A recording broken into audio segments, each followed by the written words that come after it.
Hello, everybody. George here with Islamophobia Watch. Thank you for tuning in.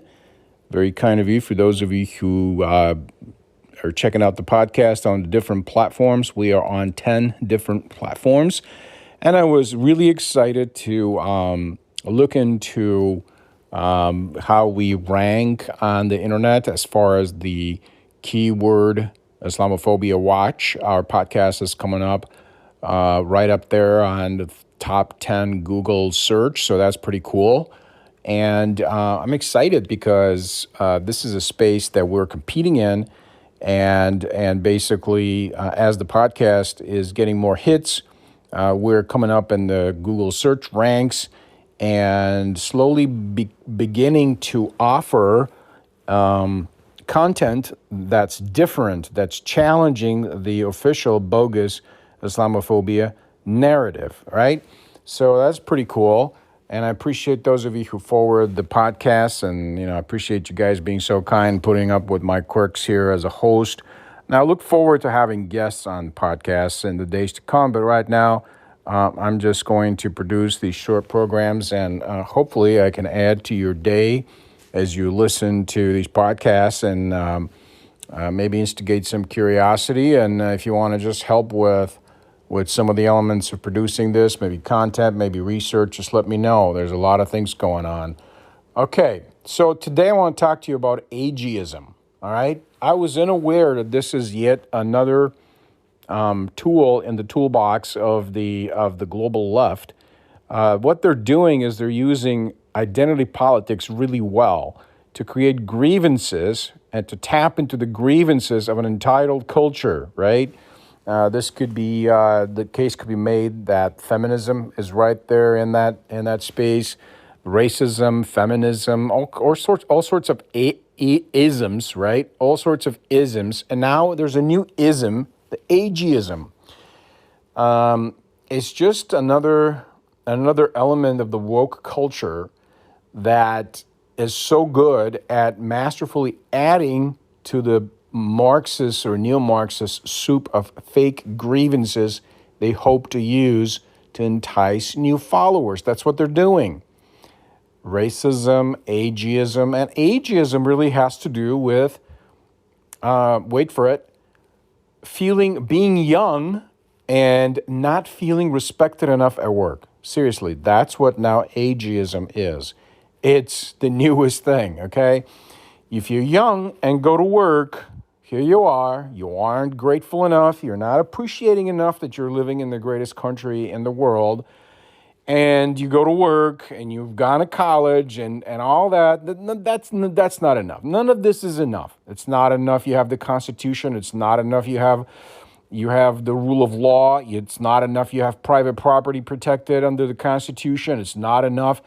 All these things don't matter. They just really don't matter. What matters is that you're a young person in your late 20s, you graduated college, you go to work now, you've worked only 3 weeks, and you're feeling just so discriminated. Oh my God, how are these people who have worked here for 20 years and they're not listening, like they're not shutting up and just absolutely in awe of the great wisdom that comes out of my mouth, having just come out of college. That's what this is about. Seriously, I'm not kidding you. In the podcast, I'm going to include the links to an article in Harvard Business Review, and Harvard Business Review and Glassdoor now have jumped on the bandwagon, of course, and here they are offering lobbying and cheerleading for all the grieved people, all the entitled individuals who are just so grieved and so upset. And oh my gosh, how is it that I'm just in my 20s and all those people aren't just rolling over and listening to what I have to say? Can you imagine this? That's what's going on. It's all about identity politics. It's all about feeding the grievances of young people and how upset they are. And that's how they entice young people. They're feeding a sense of entitlement, which is really extreme selfishness, right? self-centeredness and selfishness that really is part of human nature. And it takes a lifetime of maturity and growing internally to realize the world doesn't revolve around you. And the greatest question you should be trying to answer the whole time is, how can I help someone else? How can I help people? How can I help my family? How can I help my friends? How can I do something? How can I help solve a problem? All right, this is where inventions are born. This is where true friendships are created. This is where greatness is created, is when you realize it's not about you and you begin to look for ways to put your talents to work and lift somebody up and help somebody else up. And this is where we all discover, our mission in life, right? But no. We have to feed the grievances of young people, and we have to absolutely bow before their narcissism, and we have to make room for their narcissism now and walk on eggshells in the workplace, because you see, the kid just graduated college, and now they're so sad and they're so offended that they just got this new job and they're not being praised how great and awesome and smart they are. This is what's going on. This is what ageism. It's discrimination based on age. I kid you not. This is what this is about. Okay, now, no, this is not about getting not paid as much as someone else because of age. This is not about that. It's all about feelings. It's all about feelings. And that's why I'm pointing out to these links here to the Harvard Business Review and Glassdoor, where you can read more about this and see exactly what the neo-Marxist left is doing to feed yet another grievance into a monster and join the young, entitled, and offended people, right? The victimhood, to join them and make them part of the rest of the gang, racist people who are all the time complaining about racism, Islamophobia, and so forth and so on. Okay, so this is basically what's going on. Now, here's the thing. The Muslim agenda, when I say Muslims, I mean like the global jihad. The global jihad will jump on the bandwagon of this ageism thing, because guess what? They'll use anything. They'll use anything to push their agenda. So they will teach the young people, these young people who are born into Muslim families, they will add to their inferiority complex, and they will basically raise them up to think of themselves as victims right in the midst of living in the most free country in the world. This is the travesty of this whole thing. These Muslim kids are being born in the Muslim families, living in the most free country in the entire history of mankind, and yet they're being raised up to feel like they're victims and they're persecuted. This is bogus. This whole thing is bogus, right?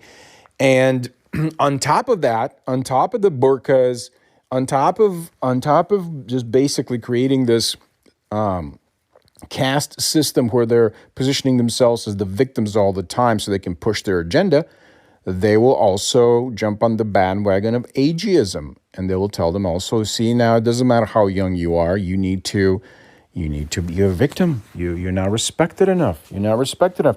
Muslims will use, the global jihad will use any identity politic to throw their jihad in the mix. And I guess this is where got my attention.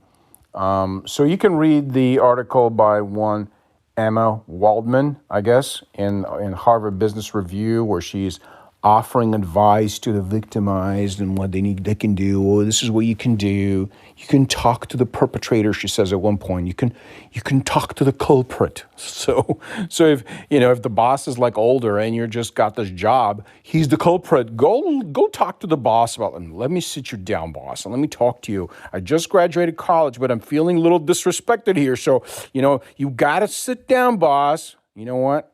Good luck to you. Go find the boss who is worth their salt, a leader, a business leader. I don't care if it's a small business. I don't care who they are in a corporate world. You go ahead and try your ageism. And this is what the left does. They cast this wide net They identify a block of people. They begin to pull the strings in these, and what they do is they polarize. They polarize based on natural tensions. The tensions between people of different ages has been present in the history of mankind since the days of dawn, right? It's basically with every culture. Every culture has issues between older and young people. This is a very natural thing. Every family has to kind of go through its phases of people, children growing up and they're becoming young adults and so forth and so on, and working out these kinks, so to say, in the relationship with their parents and so forth and so on. These are things people need to learn how to handle and grow out of and into. This is what we do. This is life. We deal with those things. We don't need the left to come and politicize, and yet this is exactly what they do. They will politicize everything because when they politicize the youth, when they politicize the tensions between people of different ages, they will offer solutions. They will offer, for example, that you would sue somebody at work because you're feeling so grieved and crazy stuff like that. This is how the left works. They politicize every aspect of human life. And by politicizing, I mean they divide. That's what they do. They divide and they sow enmity between members of families and members of the community. Instead of allowing people to work those things out, they divide and they offer their false, fraudulent solutions, so-called solutions, which of course is join the left and become part of the terror of the left, and then you'll be okay. You'll be taken care of. You'll get everything you want, which is never true. It's always a lie. It always ends up with the corrupt clique on top of the pyramid running the show, killing off everybody else, and basically creating a society based on terror. That's how the left works, and that's how Islam works. That's what they have in common. They promise utopia to their followers, and then what they do is they keep everybody living in misery all the time, telling them, well, we're not there yet. We're not quite there. We're not quite there. And guess what? America is responsible for that. Capitalism is responsible for that. Christianity is responsible. The Jews are responsible. Let's just kill them off. So that's how they do, and they nurture these enmities generation after generation. All right. This is all I had for today. I hope this is something interesting and kind of raises a little bit of an awareness for you to understand that, you're surrounded at work, for example, or in school, or whatever your environment is. You might be surrounded by people who are grieved because they are entitled. And you got to learn how to discern that and deal with that and not allow these kind of things to sabotage your life, relationships, career, business. All right, that's all for now from me.